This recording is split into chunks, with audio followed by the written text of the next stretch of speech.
Cette fois, je vais te battre. Jamais. Dieu est toujours de mon côté. Tu ne peux pas me battre. Quand le temps de la Pâque juive fut presque venu, Jésus monta à Jérusalem. Dans les cours du temple, il trouva des gens qui vendaient du bétail, des moutons et des pigeons, tandis que d'autres assis à des tables s'échangeaient de l'argent. Donc il s'est fabriqué un fouet à partir de cordes. Ah, c'est un de mes chapitres préférés. Fou, je ne sais pas. C'est un peu violent pour Jésus, je pense. Non, il va juste purifier le temple. Il les chassa tous des cours du temple, les brebis et les bovins. Il dispersa les pièces des changeurs et renversa leurs tables. À ceux qui vendaient des pigeons, il dit « Sortez-les d'ici, arrêtez de transformer la maison de mon père en caverne de voleurs. » Ses disciples se souvinrent qu'il était écrit « L'amour de ta maison fera mon tourment. » Les Juifs lui répondirent alors « Quel signe pouvez-vous nous montrer pour prouver votre autorité à faire cela ?» Ah, je suis tellement mauvais à ce jeu. Et je n'aime pas être aussi agressif avec les autres. Tu n'es pas mauvais. Tu es juste un débutant. Mais tu as un grand potentiel. Tu dois juste t'entraîner un peu. Tu ne trouves pas que ce chapitre est un peu violent? Je veux dire, je croyais que Jésus était une personne pacifique. Eh bien, je pense que Jésus est juste dégoûté par les gens qui n'ont pas leur place dans le temple. C'est pourquoi il agit comme ça. Qu'est-ce que c'est?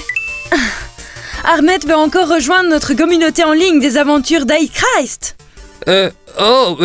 C'est quoi le problème? C'est un camarade de classe, je lui ai parlé du jeu. Oui, je sais, mais c'est un musulman. Il ne devrait pas jouer à notre jeu de chrétien. Je lui ai déjà dit pourtant. Je devrais peut-être lui donner une bonne leçon. Hein? Mais pourquoi?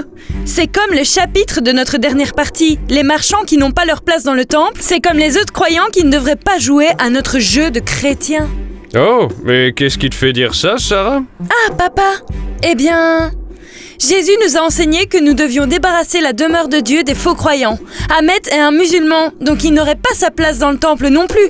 Alors, pourquoi l'accepterions-nous dans la communauté en ligne? Mais l'histoire ne dit pas si les marchands dans le temple étaient d'une autre religion.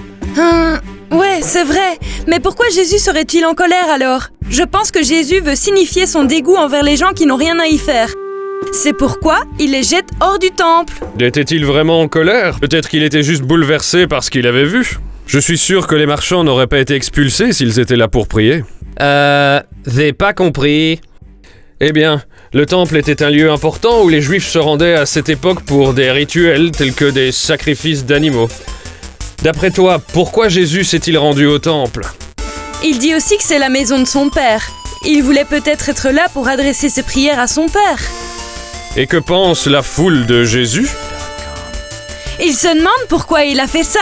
Et ils remettent en question le droit de Jésus de faire ça. Ils condamnent donc ce que Jésus a fait. Oui, je suppose que c'est exact. Donc, peut-être que la foule n'était pas gênée par ces marchands. En effet. Et peut-être que Jésus agissait aussi parce qu'il avait une autre raison. Nous ne pouvons en être certains. Ouais, je crois que tu as raison. Peut-être qu'il parlait du fait que le temple était avant tout un lieu de prière et de culte. La prière était importante pour lui. C'est pourquoi il nous a donné la prière de notre Père. Peut-être ai-je besoin de repenser à la façon dont je perçois cette histoire. Ouais, tu devrais. Je pense qu'un jeu, c'est différent d'un temple. Juste, pourquoi tu n'essaierais pas d'en parler à Ahmed et voir pourquoi il aime ce jeu? Il n'y a vraiment aucune raison de lui donner une leçon. Oui, c'est peut-être une bonne idée. Merci, papa!